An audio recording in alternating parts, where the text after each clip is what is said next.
Times of Sabarkantha. અત્યારે હાલ કેટલીક જગ્યાએ સરકારી કર્મચારીઓ પોતાની ફરજ દરમિયાન તો ગુઠલી મારતા તો જોયા છે, પણ જેને કામ જ કરવું છે તેના માટે તો હિમાલય પણ નાનો લાગે છે। પણ અહીં વાત એક આંગણવાડી કાર્યકરની છે। શિક્ષણ અને બાળ વિકાસ ક્ષેત્રે નવીન પ્રયોગોને પ્રોત્સાહન આપવા માટે ઈડર ડાયટ દ્વારા આયોજિત જિલ્લા કક્ષાના ઇનોવેશન ફેસ્ટિવલ 2026માં ખેડબ્રહ્માની આંગણવાડી નંબર 14ના કાર્યકર છાયાબેન રાવલની ઉત્કૃષ્ટ કામગીરીને પગલે ઝોન કક્ષામાં તેમની પસંદગી કરવામાં આવી હતી।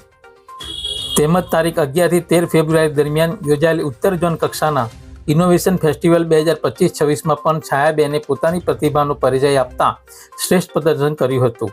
આ પ્રભાવશાળી દેખાવને કારણે હવે તેમની પસંદગી રાજ્ય કક્ષાના ઇનોવેશન ફેસ્ટિવલ માટે કરવામાં આવી છે। આ પ્રયોગનો મુખ્ય ઉદ્દેશ આંગણવાડી અને વાલીઓ વચ્ચે અતૂટ જોડાણ અને વિશ્વાસ ઊભો કરવાનો છે।